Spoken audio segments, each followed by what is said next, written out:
Hi friends, இன்றைக்கி நம்ம இந்த வீடியோவில் பார்க்க போகிறது முக்கியமான டிப்ஸ் அண்ட் ட்ரிக்ஸ் தாங்க.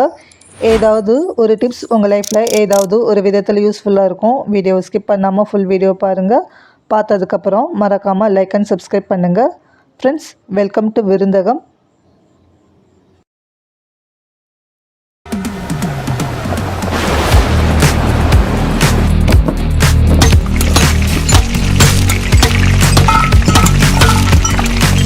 Tips number 1.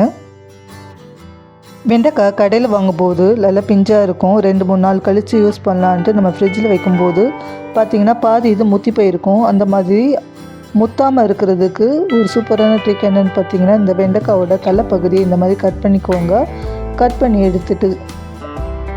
எடுத்துட்டு அதை ஒரு பாலித்தீன் கவரில் ஸ்டோர் பண்ணிங்கன்னா நம்மளுக்கு தேவைப்படும் போது எடுத்து யூஸ் பண்ணிங்கன்னா நம்ம வாங்கும்போது எப்படி பிஞ்சாக இருந்ததோ அதே மாதிரி இருக்கும்.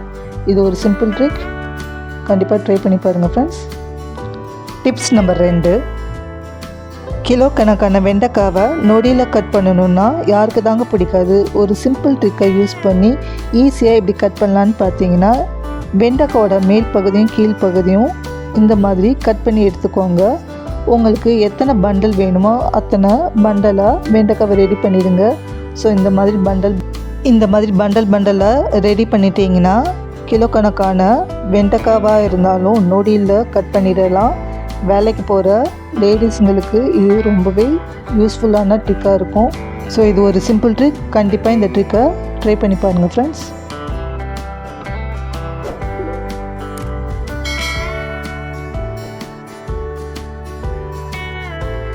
Tips number 3. ஃப்ரெண்ட்ஸ், வீட்டில் உள்ள அரிசி மூட்டையை ஓப்பன் பண்ணணுன்னா வீட்டில் ஒரு போராட்டமே நடக்குங்க.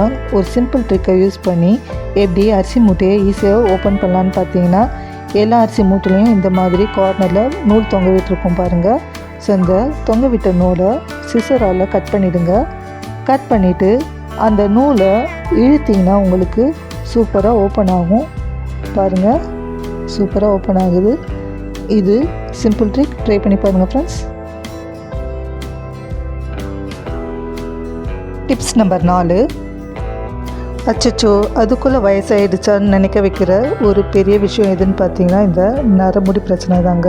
ஸோ இப்போது நார்மலாகவே ஆண் பெண் 2 பேருக்குமே சீக்கிரம் நரமுடி வந்துடுது. ஸோ இதுக்கு நம்ம விதவிதமான ஹேர் டைனா யூஸ் பண்ணுவோம். ஸோ இந்த மாதிரி விதவிதமான ஹேர் டையை யூஸ் பண்ணுறதுனால தேவையில்லாத பக்க விளைவு தான் ஏற்படும். ஸோ அதை கண்ட்ரோல் பண்ணுறதுக்கு நேச்சுரலாக எப்படி ஹேர் டை வீட்டிலே ரெடி பண்ணலான்னு தான் சொல்ல போகிறோம். ஸோ அதுக்கு தேவையானது இந்த மாதிரி ஒரு டம்ளர் ஃபுல்லாக தண்ணி எடுத்துக்கோங்க. ஒரு பாத்திரத்தில் அந்த தண்ணி சேர்த்துக்கிடலாம். நம்ம வீட்டில் டீ தூள் யூஸ் பண்ணுவோம் இல்லைங்களா, அந்த டீ தூள் ஒரு 3 டேபிள் ஸ்பூன் எடுத்துக்கோங்க. ஸோ எடுத்து நல்லா கொதிக்க வைங்க.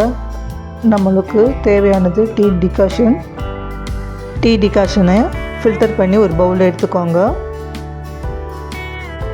அடுத்தது முக்கியமான பொருள் எதுன்னு பார்த்தீங்கன்னா, இதுக்கு பேர் முசாம்பரம். இந்த முசாம்பரன்றது எல்லா நாட்டு மருந்து கடையிலையும் கிடைக்கும். இந்த முசாம்பரம் நார்மலாக வீட்டில் கற்றாழை என்ன யூஸ் பண்ணுவோம் இல்லைங்களா, அந்த கற்றாழையிலிருந்து ஒரு வித மஞ்சள் நிற திரவம் ஒன்று வெளியே வருங்க. அந்த திரவத்தை ஸ்டோர் பண்ணி ப்ரிசர்வ் பண்ணி இந்த முசாம்பரத்தை ரெடி பண்ணுவாங்க. ஸோ இது நேச்சுரலாகவே ஹேர் டைக்கு ஒரு இயற்கையான பொருளாக யூஸ் ஆகுது.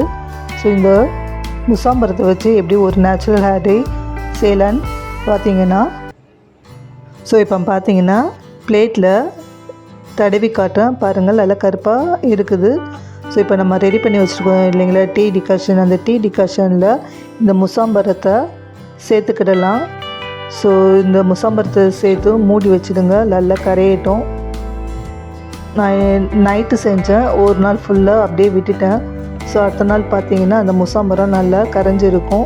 ஸோ இந்த மாதிரி நல்லா மிக்ஸ் பண்ணிவிட்டு ஒரு மூடி போட்டு மூடி வச்சுடுங்க. ஸோ அது ரெடி ஆகட்டும். மூடி போடுறதுக்கு முன்னாடி லைட்டாக கையில் அப்ளை பண்ணி காட்டுறேன். பார்த்தீங்கன்னா விரல் அப்ளை பண்ணால் எவ்வளோ அழகாக கலர் மாறுதுன்ட்டு. ஸோ இது நல்லா டிசால்வ் ஆகட்டும். இந்த மாதிரி நல்லா கலக்கி விட்டுட்டு ஒரு மூடி போட்டு மூடி வச்சுடுங்க. ஓவர் நைட் அப்படியே விட்டுடுங்க. ஸோ அடுத்த நாள் பார்த்தீங்கன்னா நல்லா கரைஞ்சிடுச்சு. ஸோ பாருங்கள் நல்லா கரைஞ்சிடுச்சு. இதை எப்படி யூஸ் பண்ணலான்னு பார்த்தீங்கன்னா, குளிக்க போகிறதுக்கு 2 மணி நேரத்துக்கு முன்னாடி தலை ஃபுல்லாக அப்ளை பண்ணிடணும். நல்லா வேர்க்கால்லேருந்து அடிமுடி வரைக்கும் நல்லா அப்ளை பண்ணிவிட்டு 2லேருந்து 3 மணி நேரம் அப்படியே விட்டுடணும். விட்டுட்டு நீங்கள் குளிச்சிங்கன்னா உங்களோட ஹேர் வந்து நேச்சுரலாகவே கருப்பு கலராக மாற ஆரம்பிக்கும். இது வந்து நீங்கள் ரெகுலராக யூஸ் பண்ணால் கண்டிப்பாக உங்களோட ஹேர் வந்து பிளாக் கலராக மாறிடும். ஸோ இது வந்து சிம்பிள் ட்ரிக் தாங்க. இது இந்த நேச்சுரல் ஆன பொருளை யூஸ் பண்ணுறதுனால சைட் எஃபெக்ட் எதுவும் வராது. ஸோ இந்த ட்ரிக்கை ட்ரை பண்ணி பாருங்கள் ஃப்ரெண்ட்ஸ். டிப்ஸ் நம்பர் 5, இட்லி பாத்திரம் யூஸ் பண்ணாமல் கேஸ் ஸ்டவ்வையும் யூஸ் பண்ணாமல் ஒரு எளிமையான முறையில் எப்படி ஒரு ஆரோக்கியமான இட்லி செய்யலான்னு பார்த்தீங்கன்னா, 1 கப் அவல் எடுத்துக்கோங்க. எந்த அவல் இருந்தாலும் பரவாயில்ல, 1 கப் எடுத்துக்கோங்க. அந்த அவலை ஒரு மிக்ஸி ஜாரில் சேர்த்துக்கோங்க. தேவையான அளவு உப்பு சேர்த்துக்கோங்க. ஸோ இது வந்து அரைச்சி எடுத்துக்கிடலாம். ஸோ இந்த மாதிரி அரைச்சி எடுத்துக்கோங்க. நம்ம ரெடி பண்ண அவலை ஒரு பாத்திரத்தில் எடுத்துக்கிடலாம். ஸோ அது கூடவே தேங்காய் பால் கொஞ்சம் கொஞ்சமாக சேர்க்க ஆரம்பிக்கலாம். நான் திக்கான தேங்காய் பால் எடுத்து வச்சுருக்கேன். ஸோ நீங்கள் தேங்காய் பால் திக்காக எடுத்து வச்சுக்கோங்க. கொஞ்சம் கொஞ்சமாக நம்ம ரெடி பண்ண அவல் கூட சேர்க்கலாம். ஸோ இந்த மாதிரி சேர்த்துடுங்க. தோசை மாவு பாத்திரத்துக்கு நிறைய சேர்த்துடாதீங்க. ஸோ ஒரு திக்கான கன்சிஸ்டன்சி வர அளவு சேர்த்து கொஞ்சம் கொஞ்சமாக மிக்ஸ் பண்ணி விடுங்க. இது கரெக்டான கன்சிஸ்டன்சி. இந்த கன்சிஸ்டன்சி வந்ததுக்கப்புறம் நம்ம வீட்டில் இட்லி பிளேட் யூஸ் பண்ணுவோம் இல்லைங்களா, அந்த இட்லி பிளேட் எடுத்துக்கிடலாம். உங்கள் வீட்டில் இட்லி துணி இருக்கும் இல்லைங்களா, அந்த இட்லி துணியை அந்த இட்லி பிளேட்டில் வச்சுக்கிடலாம். இப்போ நம்ம ரெடி பண்ணி வச்சுருக்கிற அவலை இந்த இட்லி பிளேட்டில் சேர்த்துக்கிடலாம். ஸோ இந்த மாதிரி சேர்த்துக்கோங்க.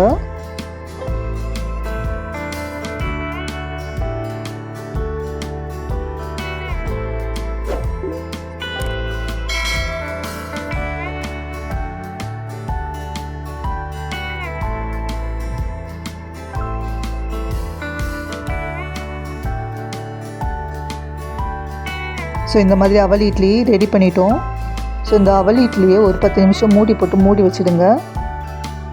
ஸோ மூடி வச்சதுக்கப்புறம் நம்ம எடுக்கலாம். ஸோ இது ஒரு சிம்பிளான இட்லி தாங்க, ஆனால் டேஸ்ட் வந்து செமையாக இருக்கும். கண்டிப்பாக ஒரு தடவையாச்சும் நீங்கள் இந்த இட்லி ட்ரை பண்ணணும். ஸோ 10 நிமிஷம் ஆயிடுச்சு.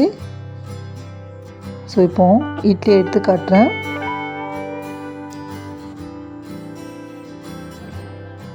ஸோ பார்த்தீங்கன்னா இட்லி வந்து ரொம்ப சாஃப்டாக இருக்கும், டேஸ்டியாகவும் இருக்கும். பாருங்கள் இட்லி எவ்வளோ சாஃப்டாக இருக்குதுன்ட்டு.